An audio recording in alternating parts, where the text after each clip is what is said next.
جب اسے امام مظلوم حسین علیہ السلام کی شہادت کی خبر ملی تو پتھر پر اپنے سر کو مارنے لگا اور اس قدر زخمی ہوا کہ خون سے لہو لہان ہو کر بے ہوش ہو گیا۔ وہ اس وقت قید میں تھا۔ وہ افسوس کرنے لگا کہ اپنے امام کی مدد کے لیے کربلا نہ پہنچ سکا۔ اس نے یہ قسم کھائی کہ جس دن بھی وہ قید سے رہا ہو کر باہر نکلے گا، بحکم خدا تمام قاتلین حسین اور یزیدوں کو اس طرح قتل کرے گا کہ لوگوں کو بخت نصر کا قتل یاد آ جائے گا۔ یہ شخص کون تھا؟ امام حسین سے اس کا کیا تعلق تھا اور اس نے یزیدوں کو کیوں قتل عام کیا تھا؟ اس ویڈیو میں ہم اس تاریخی شخصیت کا مکمل احوال جانیں گے۔ غم حسین میں ڈوبا یہ مجاہد مختار ثقفی کے نام سے جانا جاتا تھا، جس نے امام حسین علیہ السلام کے قاتلوں کو موت کے گھاٹ اتار کر مسلمانوں کے کلیجوں کو ٹھنڈک پہنچائی تھی۔ مختار کہا کرتا تھا کہ خدا کی قسم اگر حسین ابن علی کی قصاص میں قریش کے 2/3 حصے بھی قتل کر دیے جائیں تو امام علیہ السلام پر جو ظلم ہوئے وہ 1 انگلی کے برابر بھی نہیں ہوگا۔ مختار کا پورا نام مختار ابن ابو عبیدہ ثقفی تھا۔ اس کے والد ابو عبیدہ نبی کریم صلی اللہ علیہ وسلم کے جلیل القدر اصحاب میں شامل تھے اور حضرت عمر کے دور میں جنگ قادسیہ میں شہادت کرتے ہوئے میدان جنگ میں شہید ہوئے تھے۔ مختار کا تعلق عرب کے مشہور و معروف قبیلہ بنو ثقیف سے تھا۔ ابن اسیر نے مختار کو صحابہ میں شامل کیا ہے، جبکہ اکثر مورخین نے اسے تابعین قرار دیا ہے۔ مختار کو لوگ کیسیان کہا کرتے تھے۔ روایتوں کے مطابق امام علیہ السلام نے ایک دفعہ مختار کو اپنی زانوں پر بٹھایا اور اسے قیس کہا تھا، تب سے لوگ اسے کیسیان کہا کرتے تھے۔ بچپن سے ہی مختار کو میدان جنگ میں جانے کا بہت شوق تھا۔ جب مختار 13 سال کا تھا، اس وقت مسلمانوں اور فارسیوں کے درمیان جنگ قادسیہ لڑی گئی تھی۔ وہ اس جنگ میں شریک ہونا چاہتا تھا، لیکن کم عمر ہونے کی وجہ سے اس کے چچا سعد بن مسعود نے انہیں اس جہاد میں شریک ہونے کی اجازت نہیں دی۔ اس جنگ میں مختار کے والد اور بھائی شہید ہو گئے۔ مختار نوجوانی سے ہی نبی کریم صلی اللہ علیہ وسلم کے آل و اولاد اور اہل بیت سے نہایت ہی عقیدت و محبت رکھتا تھا۔ جب یزید بن معاویہ تخت نشین ہوا، اس وقت مختار کوفہ میں تھا۔ جب اسے خبر ملی کہ امام حسین نے یزید کے ہاتھوں پر بیعت کرنے سے انکار کر دیا ہے تو اس نے امام علیہ السلام سے رابطہ کیا اور کوفہ بصرہ کے لوگوں کو اس بات پر آمادہ کیا کہ وہ امام علیہ السلام کے ساتھ مل کر بنو امیہ کی حکومت کا تختہ پلٹ دیں، کیونکہ امام عالی مقام دنیا اور آخرت کے امام اور مسلمانوں کے رہنما ہیں۔ لہٰذا امام حسین کی حمایت کرنے اور لوگوں کو یزید کے خلاف بغاوت پر آمادہ کرنے کے جرم میں یزید کے ظالم گورنر عبید اللہ ابن زیاد نے مختار کو حراست میں لے لیا، اسے 100 کوڑے لگائے اور ان کی ایک آنکھ کو زخمی کر کے قید میں ڈال دیا گیا۔ 10 محرم سن 61 ہجری کو امام حسین اور آپ کے ساتھیوں کو میدان کربلا میں بے رحمی کے ساتھ شہید کر دیا گیا اور آپ کے سر کو کاٹ کر ابن زیاد کے دربار میں پیش کیا گیا۔ ابن زیاد کے حکم سے مختار کو امام حسین کے سر کو دکھانے کے لیے دربار میں بلایا گیا۔ مختار نے جب امام حسین کے سر مبارک کو دیکھا تو بہت گریہ زاری کرنے لگا اور روتے ہوئے اپنے سر پر مارنے لگا۔ اسی وقت مختار نے اپنے دل میں یہ قسم کھا لی کہ وہ امام کے قاتلین کو چن چن کر مارے گا اور آپ کے اہل بیت کا قصاص لے کر رہے گا۔ کچھ دنوں بعد ابن زیاد نے مختار کو قید سے رہا کر دیا اور اسے حکم دیا کہ وہ کوفہ سے باہر چلا جائے۔ مختار ثقفی نے کوفہ کو خیر آباد کہا اور اپنے سینے میں دہکتے ہوئے بدلے کی آگ کو لے کر طائف چلا گیا۔ مختار نے بہت صبر اور حکمت سے کام لیا۔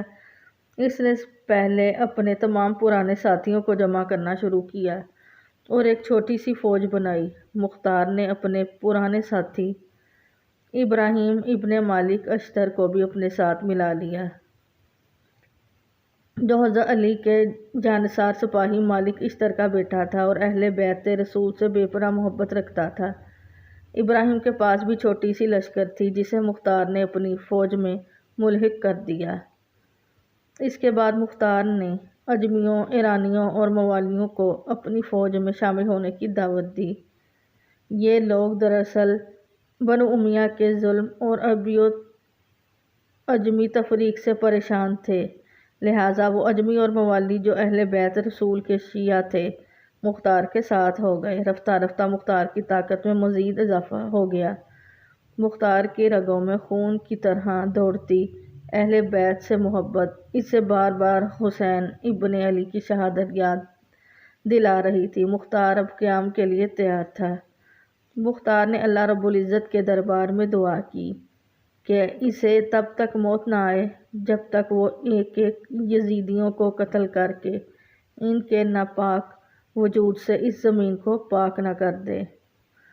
مختار نے سن 63 ہجری میں سب سے پہلے کوفہ پر حملہ کیا۔ اس وقت عبداللہ ابن زبیر نے عبداللہ بن مسلح کو کوفہ کا گورنر مقرر کیا تھا۔ مختار نے اسے جنگ کی اور کوفہ پر اپنی حکومت قائم کر لی۔ 66 ہجری میں مختار نے اعلان کیا کہ وہ امام حسین اور آپ کے صحابہ کے خون کا بدلہ لے گا، لہٰذا کوفہ کے شیعہ بھی مختار کے ساتھ ہو گئے۔ امیر مختار سقفی نے دربار میں اپنے ایک شخص کو مقرر کیا تھا جس نے ان لوگوں کی ایک لسٹ بنائی جو میدان کربلا میں یزیدی لشکر میں شامل تھے اور جنہوں نے امام عالی مقام کے قافلے پر حملہ کر کے انہیں شہید کیا تھا۔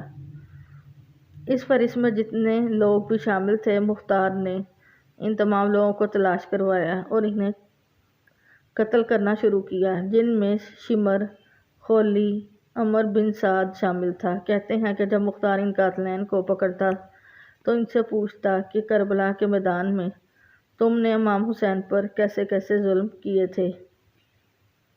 وہ پوری داستان سناتا اور مختار اس داستان کو سن کر زار و قطار روتا تھا۔ سن ہجری میں مختار کے سپہ سالار و ساتھی ابراہیم اشتر نے عراق کے مقام موصل پر ابن زیاد سے جنگ کر کے اسے بھی قتل کر ڈالا۔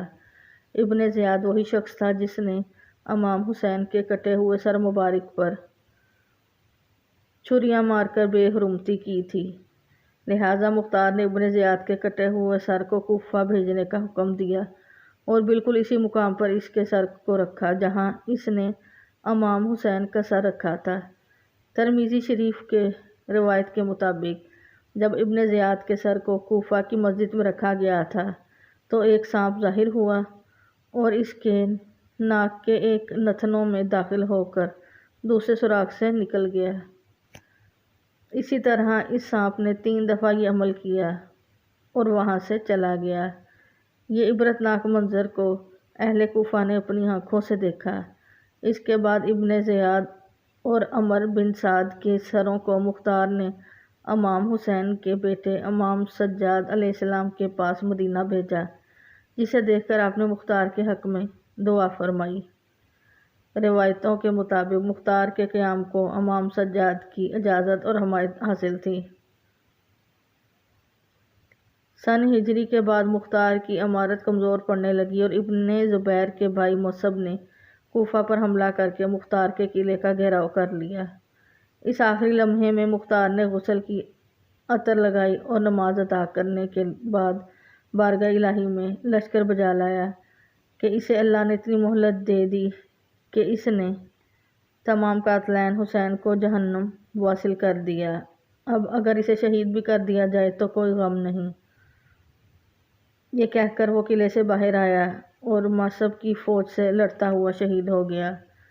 تاریخ میں مختار کی شخصیت کو بنو امیہ اور ناصبینوں نے بہت بدنام کرنے کی کوشش کی، لیکن مختار آج ہر محب حسین کے لیے ہیرو ہے۔ غم حسین سے زخمی دلوں کی ٹھنڈک ہے اور مختار کے چاہنے والے آج تک اس سے شدید عقیدت و محبت رکھتے ہیں جو قاتلین حسین پر موت بن کر گرا ہے۔